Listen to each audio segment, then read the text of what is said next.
Hello, good evening. Good evening sir. सब लोग अच्छे हैं, उम्मीद है। Thank you, thank you. चलिए, आज हम लोग फिर मिले हैं एक नया अध्याय को अनुशीलन करने के लिए। सबसे पहले हम लोग परंपरा के अनुसार थोड़ा सा मेडिटेशन करेंगे, मेंटल एक्सरसाइज करेंगे। उसके बाद आगे की चर्चा हम शुरू करेंगे।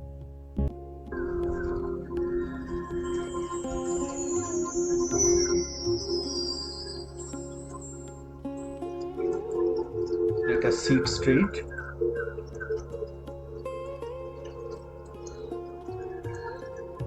Keep our backbone straight.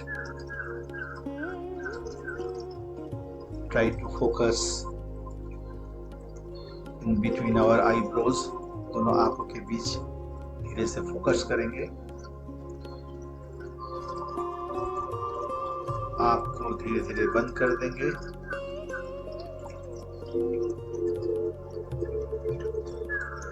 और मन को हल्का करके धीरे धीरे मन की ऊंचाइयों को छूने का प्रयास करेंगे।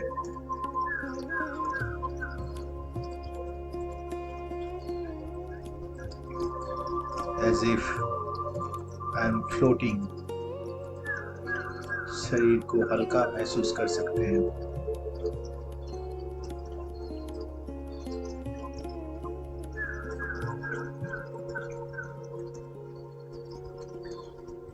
ये जो आवाज है वो एक ऊपरी स्तर से मेरे तक पहुंच रही है।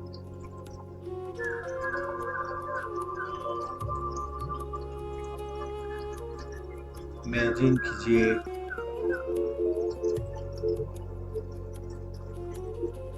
ये जो संगीत है, ये जो शब्द है,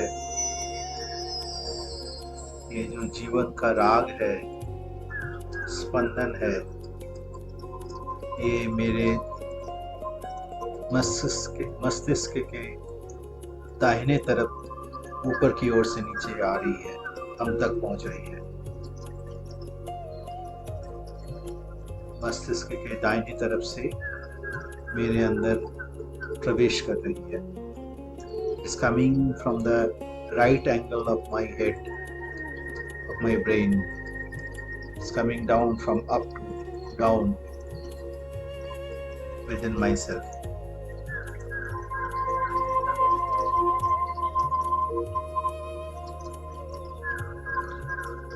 अपने आप को और भी हम हल्का महसूस कर सकते हैं।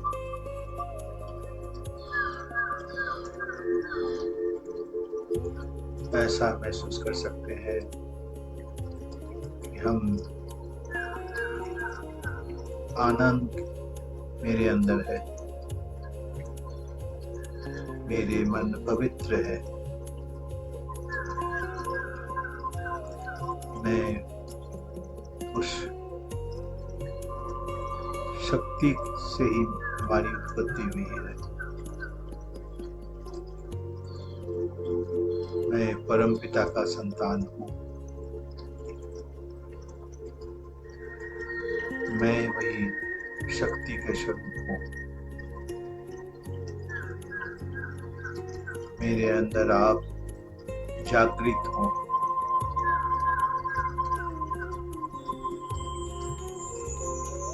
मुझे मेरे पूर्वजों का आशीर्वाद प्राप्त हो रहा है।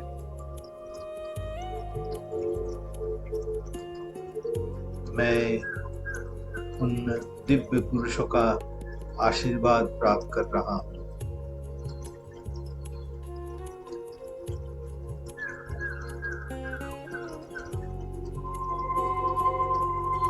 मैं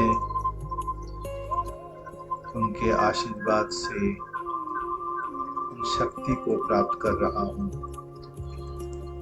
जिससे मैं अपने परिवार और अपने परिवेश के सारे वस्तुओं को सेवा द्वारा उन्हें सुरक्षित रखने का प्रयास करूंगा। आप मुझे आशीर्वाद करें, मैं आपकी इच्छा को पूर्ति करने में सफल रहूं।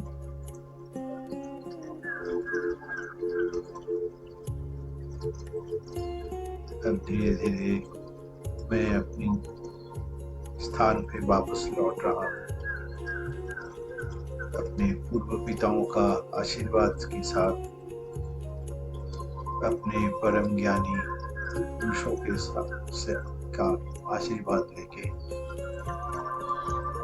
मैं अब नीचे की ओर प्रस्थान कर रहा हूँ।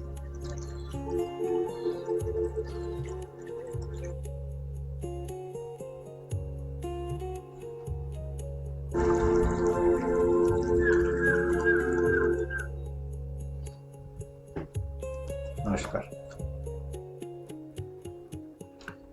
ये मेडिटेशन का एक रियल मेडिटेशन नहीं है, एक शब्द का, क्योंकि हम इस शब्द से हमारी सृष्टि हुई है। इस सृष्टि का मूल है शब्द। उस शब्द को हम लोग एहसास करने का कोशिश करते हैं। तो ये है एक साउंड मेडिटेशन, जैसे mental exercise. Original meditation, real meditation है वो, और फाइनल स्टेट में हम लोग समझेंगे। लेकिन मन को संयम करने के लिए, मन को कंसंट्रेट करने के लिए ये एक अभ्यास हम कर सकते हैं, और उससे काफ़ी फायदा भी हम लोगों को होता है। आइए इस ग्रंथ से थोड़ा सा पाठ करें, उसके बाद हम लोग मूल चर्चा में वापस जाएंगे।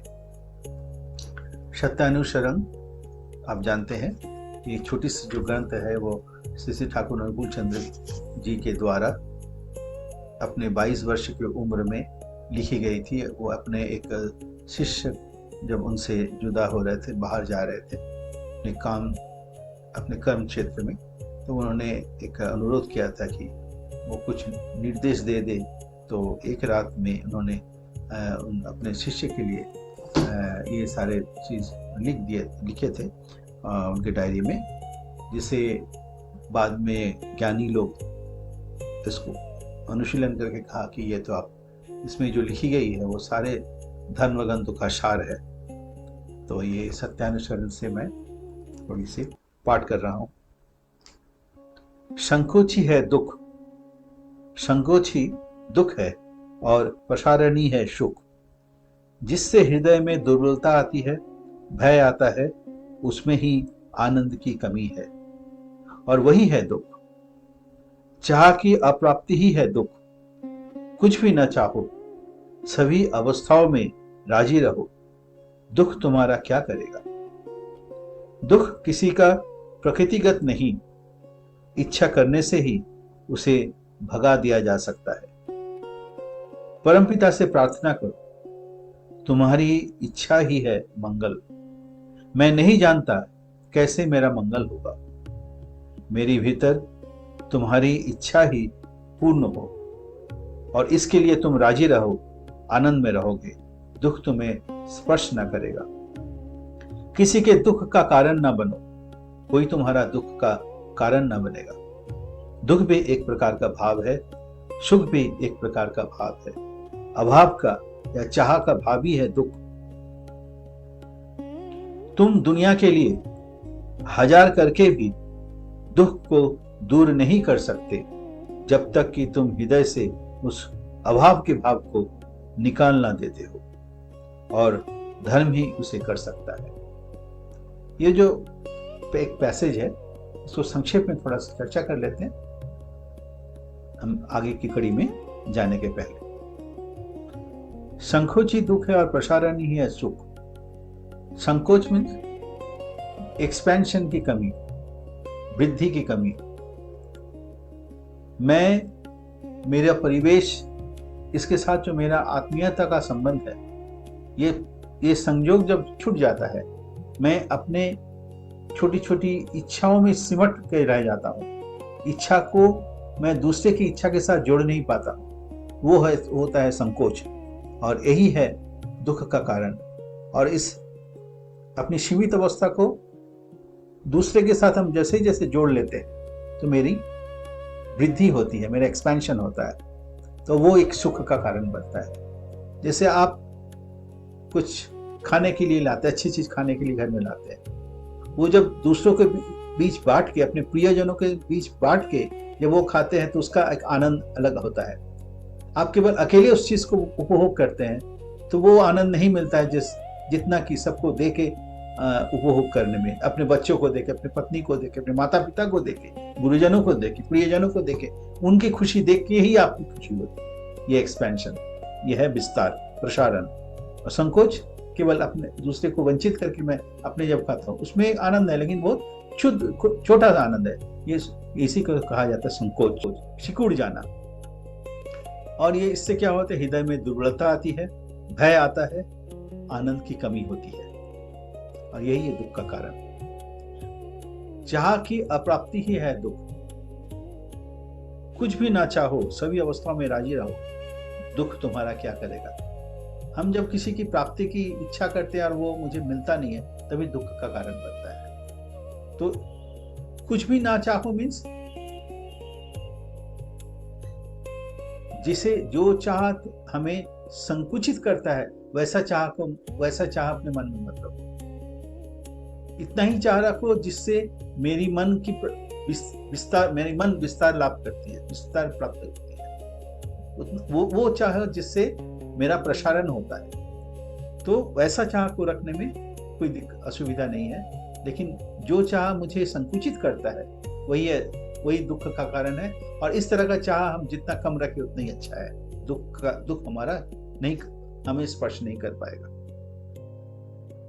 और ऐसी इच्छा करने से ही भगा दिया जा सकता है।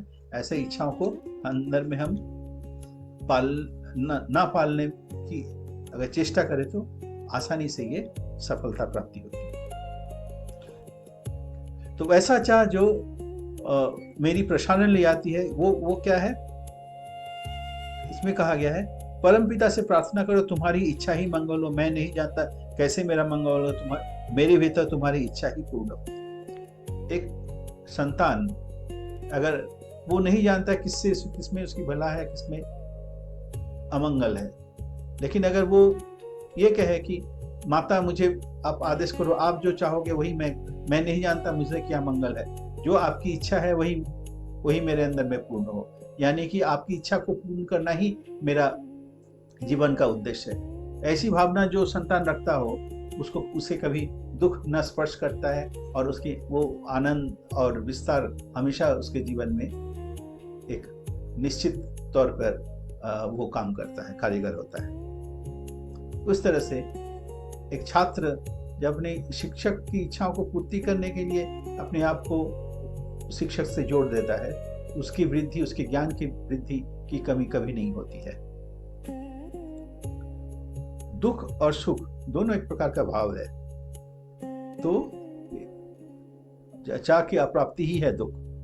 तो तुम 1000 करके भी तो हमारी दुख का निवारण नहीं हो सकता है जब तक कि ना हम अपने अंदर में अभाव की भाव को उससे हटा दें। मेरे अंदर में ये मेरी प्राप्ति नहीं हो पाई, ऐसी भावना को जब मन से हटा देंगे, दिल से हटा देंगे, तो वो दुख भी हमसे हट जाए। तो इसीलिए कहा गया है कि परम पिता से प्रार्थना करो तुम्हारी इच्छा ही मेरे अंदर मैं नहीं जानता मुझे क्या मंगल, क्या किससे मुझे मंगल हो, तुम्हारी इच्छा ही हमारे अंदर में पूर्ण हो, तुम्हारी इच्छा ही मंगल, इसलिए कहा गया।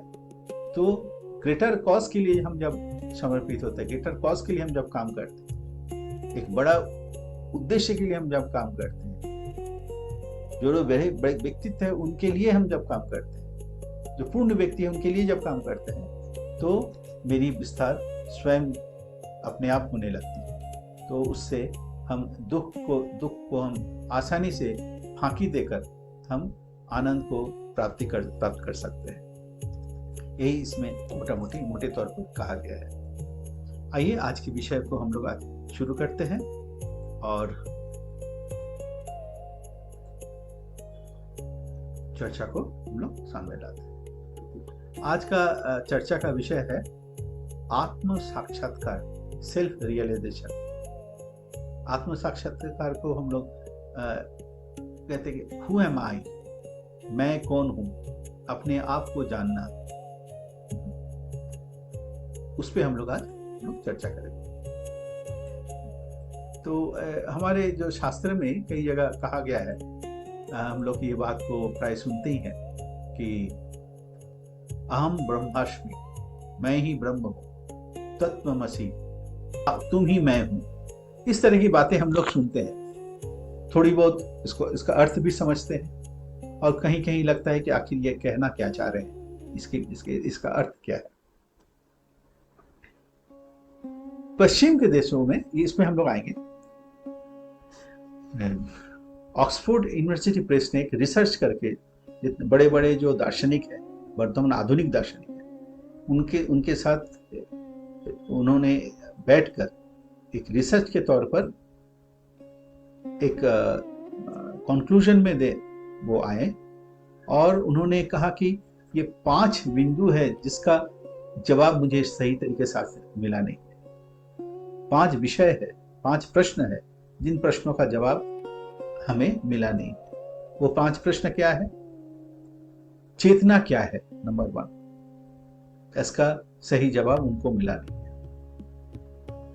दूसरी बात, वास्तविकता क्या है, मेरी अस्तित्व क्या है, What I am in reality, वास्तविकता क्या है, मेरी वास्तविकता क्या है, दूसरा प्रश्न। तीसरा प्रश्न है क्या डज गॉड एग्जिस्ट, क्या ईश्वर है। आज की दुनिया में बहुत ऐसे लोग हैं जो ईश्वर के अस्तित्व को स्वीकार नहीं करते हैं, जिसे नास्तिक हम कह सकते हैं, एथिस्ट कहते हैं। तो ईश्वर के अस्तित्व को स्वीकार नहीं करते हैं, लेकिन अधिकांश लोग ईश्वर के अस्तित्व को मानते हैं। लेकिन उनको अगर प्रश्न किया जाए आप ईश्वर को डिफाइन कीजिए, संज्ञायित कीजिए, तो मानने वाले बहुत लोग हैं कि ईश्वर को सटीक रूप से संज्ञायित नहीं कर पाएंगे, डिफाइन नहीं कर पाएंगे, लेकिन मानते हैं, है ना। तो इस पर भी हम लोग चर्चा करेंगे। ये तीसरा प्रश्न उन लोगों का भी है कि इसका ईश्वर अगर है तो इस है किस रूप में, सही में है या नहीं। चौथा प्रश्न, मुक्त चिंता है क्या, फ्री विल, क्या हमें, मेरे अंदर में, इंसान में फ्री विल है जो और किसी के द्वारा नियंत्रित नहीं होती है, कि मेरा जो गंतव्य है वो स्थिर है, वहां मुझे जाना ही है, या मेरे जीवन में जो घटना घटित होने वाली है वो होना ही है, वो होने को कोई नहीं टाल सकता। ये सच है, या हमारे अंदर में कुछ फ्री विल भी है जिसे मेरी होनी को मैं नियंत्रित कर सकता हूँ, दिशा को बदल सकता हूँ। इसका ये भी एक प्रश्न उनमें है जिसका जवाब वो ढूंढना चाहते हैं। और जो 5वां प्रश्न है, अंतिम प्रश्न है, आफ्टर डेथ व्हाट, मृत्यु के बाद क्या होती है, क्या मृत्यु के बाद कोई जीवन है या नहीं। तो ये जो 5 प्रश्न है, इन 5 प्रश्नों का हम लोग समय समय पे, हमारा जो ये कोर्स ऑफ स्टडीज है उसमें हम लोग इस 5 प्रश्न का जवाब ढूंढेंगे। लेकिन आज का जो विषय है उसमें से 2 प्रश्नों का भी हम बाद में चर्चा के लिए रख देते हैं। अंतिम जो 2 प्रश्न है, क्या स्वतंत्र इच्छा क्या है, फ्री विल क्या है क्या है, अगर है तो किस रूप में है, क्या उसका भूमिका है। और तीसरा जो 5वां प्रश्न है, जीवन के आफ्टर डेथ व्हाट, मृत्यु के बाद क्या जीवन, मृत्यु के बाद क्या जीवन है या नहीं। ये जो 2 प्रश्न है, इन दोनों प्रश्नों का उत्तर हम लोग बाद में किसी चैप्टर में हम लोग चर्चा करेंगे। उसका अलग चैप्टर है, हम लोग उस चैप्टर में इन 2 प्रश्नों का उत्तर हम लोग ढूंढेंगे। लेकिन वर्तमान में ये तीन जो प्रश्न हैं, इन तीनों प्रश्नों का उत्तर आज की चर्चा में किसी भी तौर पे वो आ जाएगी। कॉन्शियसनेस, चेतना क्या है, वास्तविकता क्या है, और ईश्वर का अस्तित्व है या नहीं, अगर है तो किस रूप में है। Let us start from the beginning. पहला प्रश्न, ऐसे हमने पहला प्रश्न के रूप में रखा था कि मैं कौन हूं, मैं चेतना हूं, मैं ईश्वर का संतान हूं, मैं हूं, क्या हूं। तो ये जो सवाल, 5 सवाल में से पहला सवाल जो है कॉन्शियसनेस, चेतना, उसे फिर हम लोग समझने का कोशिश करें। पहला, मेरा जो अस्तित्व है वो चेतना स्वरूप है। क्या चेतना स्वरूप मतलब क्या हुआ? हम जो हैं इसकी अनुभूति मुझे कैसे होती? आप जो हैं इसकी अनुभूति कैसे होती? अनुभूति तभी होती है जब आप अपने परिवेश से संवेदन आप ग्रहण करने में सक्षम होते हैं। आपका संतान आपके संवेदन दे रहे हैं, आपके पड़ोसी आपके संवेदन दे रहे हैं, आपके चारों तरफ पेड़ पौधे हैं जो वो संवेदन दे रहे हैं, सूरज, चांद, दुनिया आपको संवेदन दे रहे हैं। जब वो संवेदन दे रहे हैं और आप संवेदन को ग्रहण कर पा रहे हैं, तब आपको लगता है कि आप हैं, मैं हूं। ऐसी कोई व्यक्ति अगर हो जिसे कोई भी संवेदन उन्हें प्रभावित नहीं करता है, तो वो अपने आप को मैं जीवित हूं ये एहसास ही उसे नहीं होता है। ऐसा बहुत सारे बीमार केस देखेंगे जिनको शरीर में कोई भी संवेदन काम नहीं करता है, वो मृतप्राय शरीर उसे हम कहते हैं, है ना, मेंटली डेड बॉडी, ऐसा हम लोग कहते हैं डॉक्टर के भाषा में। तो संवेदन हम हैं इसका एहसास तभी होता है जब हम चेतनशील रहते हैं। और चेतनशील का मतलब है हम संवेदन ले सकते हैं, केवल लेने से ही नहीं होगा, हम संवेदन दे भी सकते हैं। मैं ले पा रहा हूं लेकिन मैं उसका कोई जवाब नहीं दे पा रहा हूं, मेरी शरीर वो जवाब देने में सक्षम नहीं है, तो मैं पूर्ण से संवेदनशील हूं ये मैं नहीं कह सकता। ठीक है, तो चेतना का मतलब है संवेदन ग्रहण करना, संवेदन देना। मैं जो हूं उसका और एक एस्पेक्ट है, ये चेतना ग्रहण और देने के साथ साथ हम केवल उसी दायरे में सीमित रहना नहीं चाहते। हम चाहते हैं कि और भी संवेदन मुझे मिले, और ज्यादा से ज्यादा संवेदन मैं प्राप्त कर सकूं, मेरा विस्तार और भी ज्यादा हो, मैं और दूर तक अपने आप को फैला सकूं। ये एक अस्तित्व का एक लक्षण है। आप आज जहां हैं, कल और भी उससे और बेहतर जीवन आप प्राप्त करना चाहते हैं। इसका मतलब क्या है? इसका मतलब ये है कि हम अपने आप को बढ़ाना चाहते हैं, एक्सपैंड करना चाहते हैं। इसलिए कहता है सच्चितानंदमय सत्ता। सत मतलब अस्तित्व, चित मतलब चेतना, संवेदन लेना और देने की क्षमता, आनंद, आनंद मतलब एक्सपेंशन, विस्तार में फैल जाना। अभी हमने चर्चा किया था ना कि संकोचित दुख है, प्रसारण ही सुख है, प्रसारण ही सुख। जब मैं एक्सपैंड कर जाता हूँ, फैल जाता हूँ, तो मुझे मेरे अस्तित्व को मैं और भी ज्यादा लोगों में ज्यादा विस्तार में मैं अनुभव कर सकता हूँ। वो मेरी खुशी का कारण है। तो वो मेरा आनंद, मैं जब और ज्यादा लोगों में और ज्यादा वस्तुओं में मैं अपने अस्तित्व को महसूस करता हूँ, उसके साथ मेरा संवाद का आदान प्रदान होता है, तो मेरी जो विस्तार है वो बढ़ जाती है। तो वह उसी को कहा जाता है आनंद। और वही जिसको हम आमतौर पे आनंद जिस शब्द को कहते हैं, वो खुशी जो होता है, खुशी का एहसास होने लगता है, क्योंकि मैं अपने आप को अनुभव करता हूँ कि मैं सब में हूँ। इसी कहते सच्चितानंदमय सत्ता, सत्ता सच्चितानंदमय। और इसका कैरेक्टर क्या है, इसका वैशिष्ट्य क्या है? वो उसका वैशिष्ट्य है हमेशा अस्तित्व को रक्षा करना। सत्ता सच्चितानंदमय, असत निरोधी सत्य। असत मतलब जो सत्ता को नाश करता है, इसको वो निरोध करता है। सत्तानाशी, सत्य को, अस्तित्व को नाश करने वाले जो भी एलिमेंट है उसे वो निरोध करता है, उसको वो रोकने का कोशिश करता है। सच्चिदानंदमय सत्ता का ये कैरेक्टर है, ये वैशिष्ट्य है कि अस्तित्व विरोधी जो भी तत्व है उसे वो रोकता है, इसका मतलब है अपने अस्तित्व को कायम रखता है। और ये रखने की जो प्रक्रिया है उसी को हम कहते हैं धर्म। सत्ता सच्चिदानंदमय असत निरोधी सतई अस्तित्व का लक्षण ही है, इसका जो परिपोषक है, जो जिससे अस्तित्व रक्षा प्राप्त करता है, उसी को कहा जाता है धर्म। तो धर्म इसलिए एक ही है, धर्म बहुत नहीं होता है। क्यों? क्योंकि जो आचरण से हमारा, मेरा और मेरे परिवेश का सच्चित आनंदमय सत्ता को रक्षा किया जाता है, अपहोल्ड करता है, the path which upholds my existence and expansion, that is called धर्म। जो हमारा अस्तित्व और विकास को, विस्तार प्राप्ति को रक्षा करता है, धारण करता है, वही है धर्म।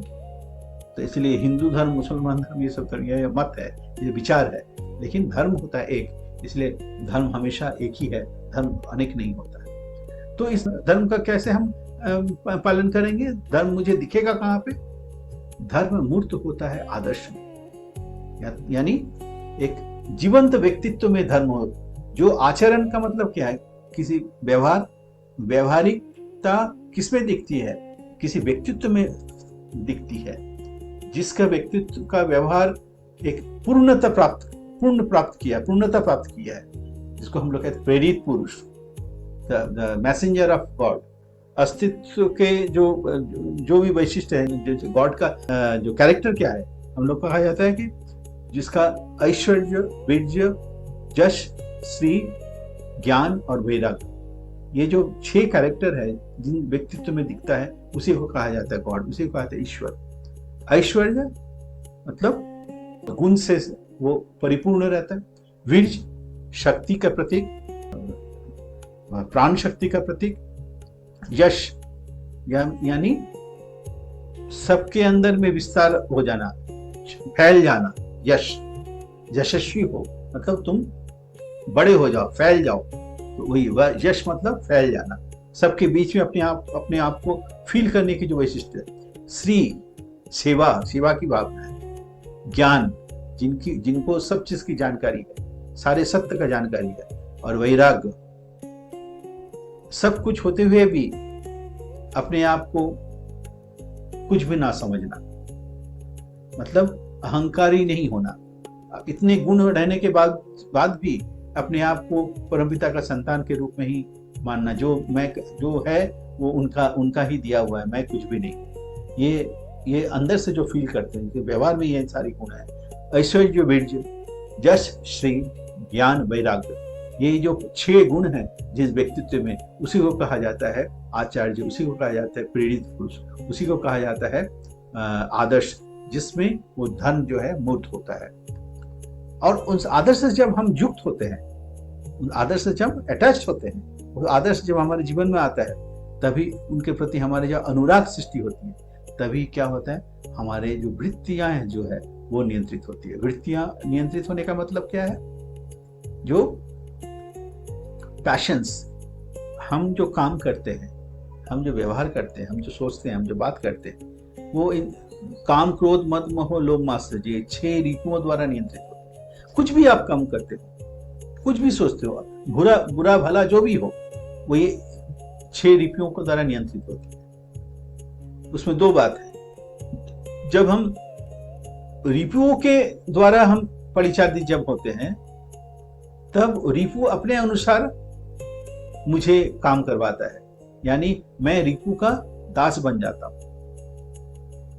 लेकिन रिपु जब हमारे नियंत्रण में रहता है, मेरा सच्चिदानंद सत्ता के नियंत्रण में रहता है, तो वो मेरा दास होता है। यानी रिपुओं को मैं अपने सच्चिदानंद सत्ता को रक्षा करने के लिए, धर्म की रक्षा करने के लिए मैं उसका इस्तेमाल करता हूँ।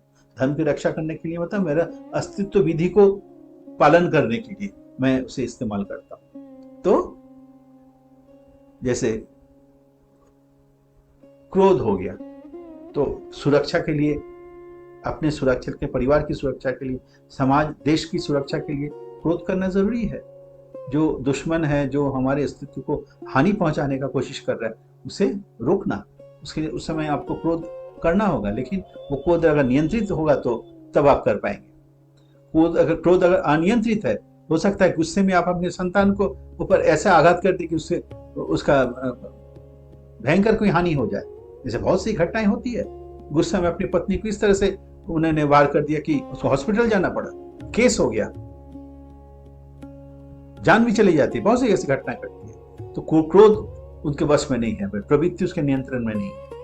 लेकिन क्रोध अगर हमारे नियंत्रण में होगा तब हम उसको सही इस्तेमाल करेंगे, दूसरे की रक्षा के लिए हम क्रोध करेंगे। काम रिपु द्वारा हमारा जो समाज में जितने भी असामाजिक घटनाएं घटती है, मैक्सिमम घटनाएं जो है वो काम रिपु द्वारा प्रभावित होती रहती है। कामना केवल सेक्सुअल डिजायर नहीं, किसी भी तरह की कामना। लेकिन काम रिपु अगर अपने नियंत्रण में रहेगा, जैसे हमने कहा, जैसे धर्म मूर्त तो होता है आदर्श में अगर अनुराग होगा, अनुरक्ति होगा, तो प्रवृत्ति नियंत्रित होगी। तो वो प्रवृत्ति नियंत्रण में से काम भी प्रवृत्ति है, वो हमारे वश में होगा, तो उस प्रवृत्ति को, उस काम को सही तरीके से अगर इस्तेमाल किया जाए, उससे भगवान का भी जन्म दिया जा सकता है, एक अच्छे जीवन को भी दुनिया में लाया जा सकता है। लेकिन हम अगर प्रवृत्ति द्वारा, काम द्वारा नियंत्रित हो जाएंगे, हम उसके गुलाम बन जाएंगे, तो उस काम से एक राक्षस का भी जन्म होता है, मतलब राक्षस गुण संपन्न व्यक्ति का भी जन्म होता है। हम आशा कुछ किए थे, हुआ कुछ। इसका भी एक अलग चैप्टर है, विवाह विज्ञान क्या है, उस पर भी हम लोग बाद में चर्चा करेंगे। तो ये प्रवृत्ति नियंत्रण होने का मतलब यह है कि एक व्यक्तित्व में पूर्ण एक टोटल ट्रांसफॉर्मेशन, उसमें एक देवत्व गुण धीरे धीरे आ जाए। देवत्व गुण है क्या? प्रवृत्ति जिनके अंदर, जिसमें नियंत्रित है, उसी को देवता कहा जाता है, उसी को भगवान कहा जाता है। वो भगवत गुण उसमें आने लगता है जब वो प्रवृत्ति नियंत्रित होती है। प्रवृत्ति नियंत्रित होती है आचार्य जी के साथ अनुराग से। और आचार्य जी कौन है? जिनमें धर्म मूर्त हुआ हो, और धर्म का रास्ता कहाँ से आता है? जिस आचरण से सच्चिदानंदमय सत्ता सुरक्षित होती है, उसी को कहा जाता है धर्म। और इससे जब प्रवृत्ति नियंत्रित होगा तो क्या होगा? हमारी धारण पालन क्षमता है वो वृद्धि होगी, उससे संगति पैदा होगी, सहानुभूति पैदा होगी, लोगों के साथ हमारा एक आत्मीयता का संबंध बनेगा, उसमें संगति पैदा होगी, तो उसमें से शक्ति की विकास होगी। ये यूनिफाइड फोर्स की जरूरत है एक सामाजिक जीवन में। तो यूनिटी केवल सामाजिक जीवन में नहीं, हमारा ग्लोबल सिस्टम में भी यूनिटी है। सूर्य को केंद्र करके जो ग्रह जो घूम रही है, वो एक यूनिटी के प्रतीक है, वो एक डिसिप्लिन लाइफ का प्रतीक है। डिसिप्लिन लाइफ जहाँ है वहाँ स्थिति है, जहाँ डिसिप्लिन लाइफ बिगड़ जाएगा वहाँ स्थिति बिगड़ जाएगी, अनियंत्रित हो जाएगी। इसलिए जो प्रवृत्ति जो है वो अगर सुनियंत्रित हो तो प्रगति निश्चित है, उसको प्रगति कोई नहीं रोक सकता है। और इसी को कहा जाता है, इस शक्ति, इसी से आते संवर्धना का मतलब है टू वर्शिप गुडनेस को आमंत्रण करना, गुडनेस की प्राप्ति होना। और उसी गुडनेस से होता है प्रणिधान, और प्रणिधान से आता है समाधि, एक उपलब्धि आती है। उपलब्धि क्या आती है? उसी से आता है कैवल्य भाव, केवल भाव, केवल तुम ही हो। और कैवल्य से आती है हमारा पूर्ण निर्वाण। तो ये जो प्रणिधान, समाधि, कैवल्य, ये सब है क्या? समाधि मतलब सम्यक उपलब्धि क्या चीज का?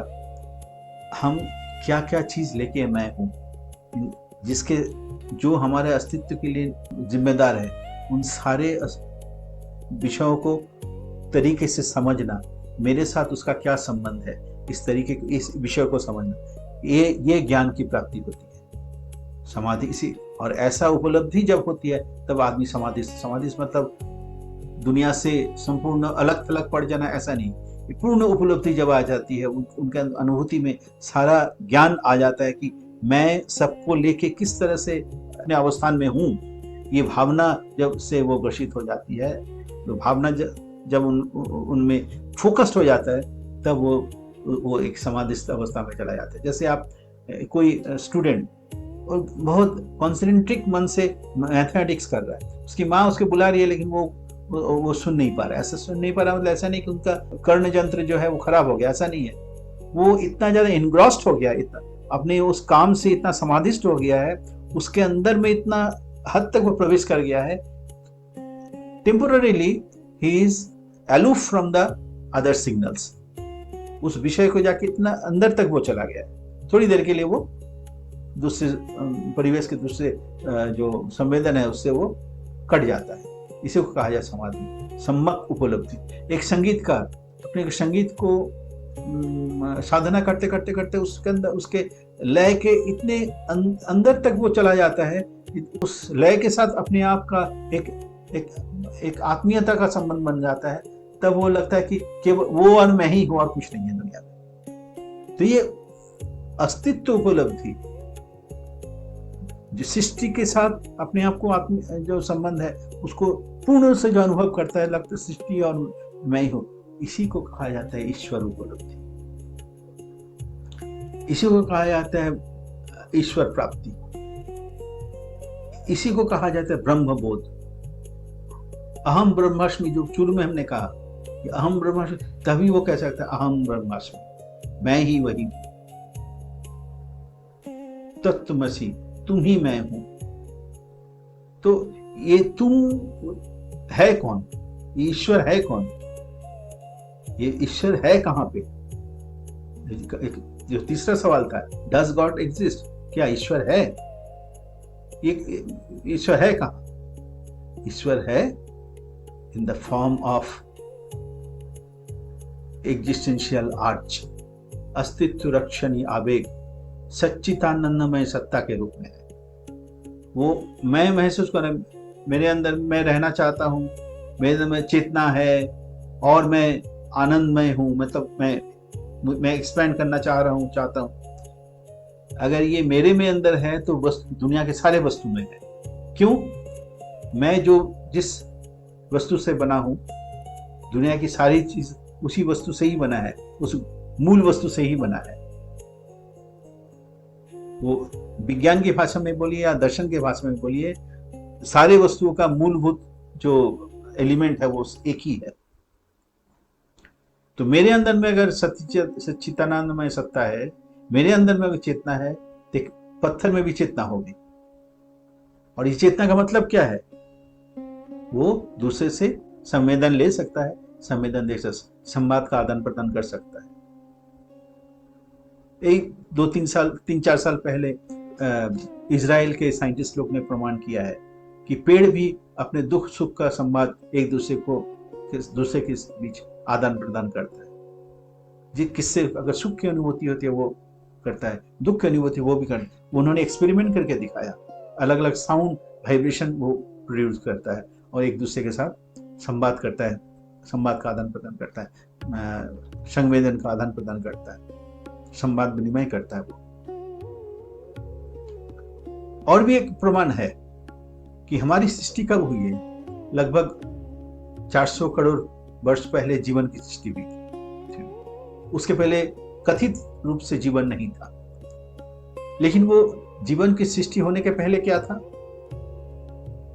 हमारी ये दुनिया थी, अग्नि था, पानी था, हवा था, सूरज का रोशनी था, ताप था, और ये सब जो मूलभूत वस्तुएं थी। ऐसा कुछ प्रतिक्रिया हुई जिसके कारण जीवन की सृष्टि हुई, जिसको हम कहते हैं अमीनो एसिड, पहला जीवन का लक्षण विज्ञान कहता है। वो वस्तु से बनी है। तो वस्तु से जब जीवन बन सकता है, इसका मतलब वस्तु के अंदर जीवन की संभावना है, तभी तो जीवन, वस्तु से जीवन बनी।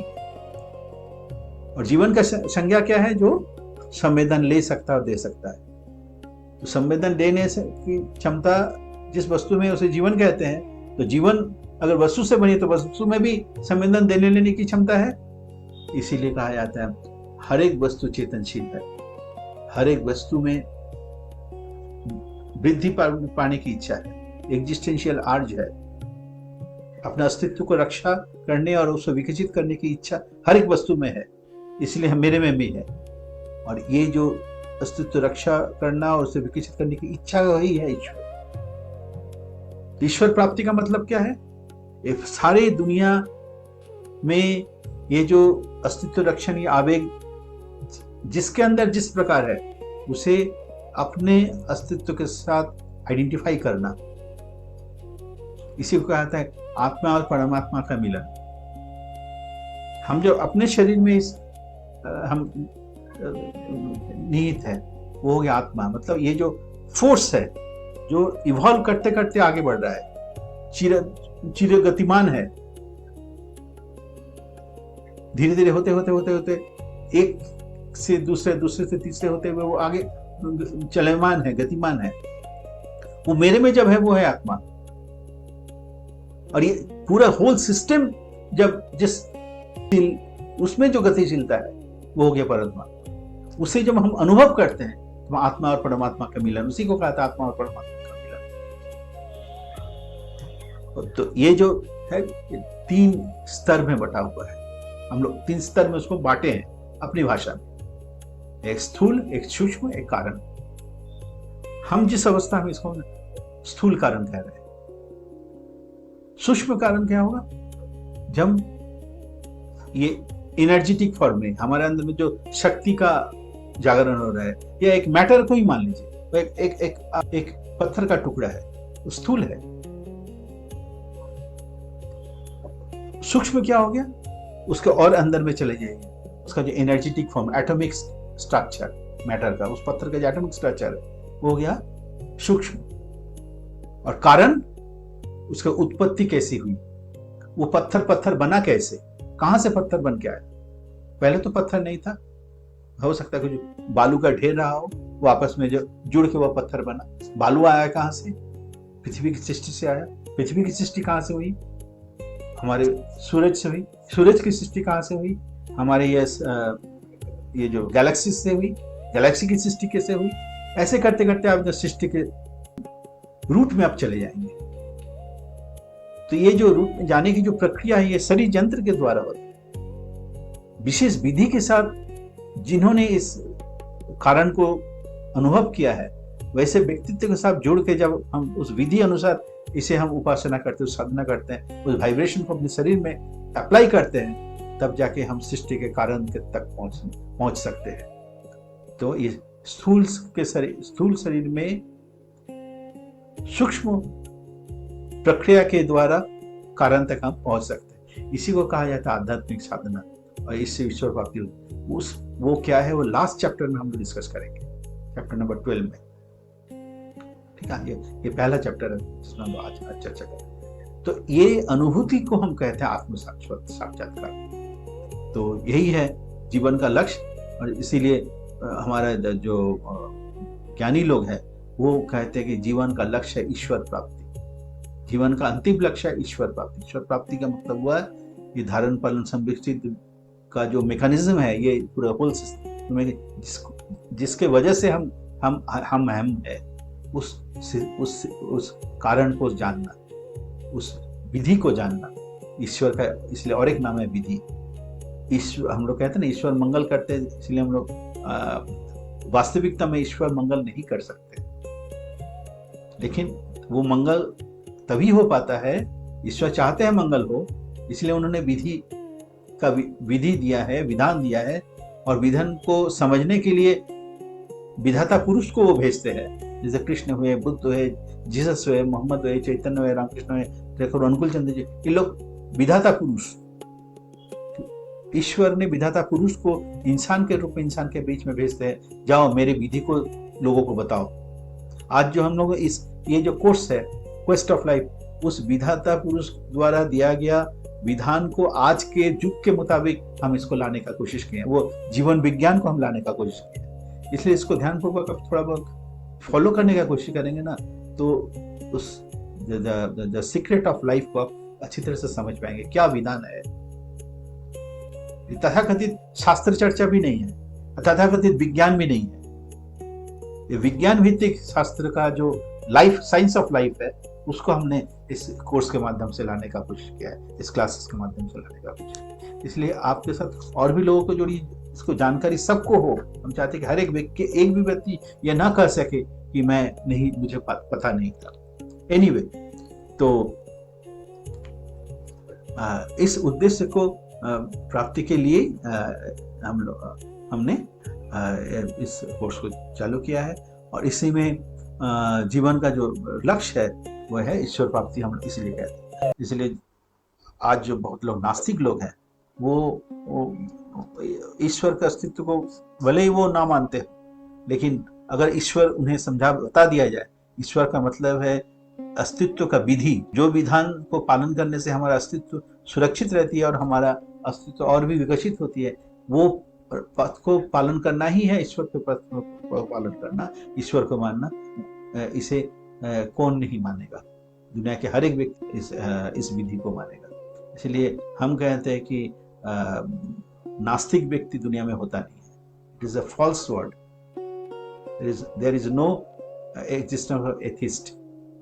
मैं एथिस्ट हूँ ये शब्द ही गलत है। मैं ईश्वर नहीं मानता हूँ ये शब्द ही गलत है, क्योंकि अस्तित्व को जो मानता है, अस्तित्व की विधि को मानता है, और अस्तित्व की विधि को जो मानता है वही ईश्वर को मानता है। इसलिए ईश्वर ना मानने का कोई सवाल ही नहीं है, क्योंकि कोई भी अस्तित्व विधि को अस्वीकार करता है ऐसा कि दुनिया में कोई भी व्यक्ति नहीं है। आज हम चर्चा को यही समाप्त करते हैं, और आगामी दिन में हम एक अगला चैप्टर हम लोग शुरू करेंगे। वो है सफलता प्राप्ति का राजमार्ग, द पाथ ऑफ सक्सेस। आशा है अगले चैप्टर में आपका जो चर्चा होगी उसमें आप सभी लोग शामिल होंगे। नमस्कार, सबका मंगल हो। आज का अधिवेशन हम यही समाप्त करते हैं, और एक बार उस साउंड वाइब्रेशन को हम याद करते हैं, फिर से हम उसको रिपीट करते हैं। अब उसको सुनिए और उसके बाद हम देखेंगे। आज की इस क्लास को यही समाप्त करते हैं। नमस्कार।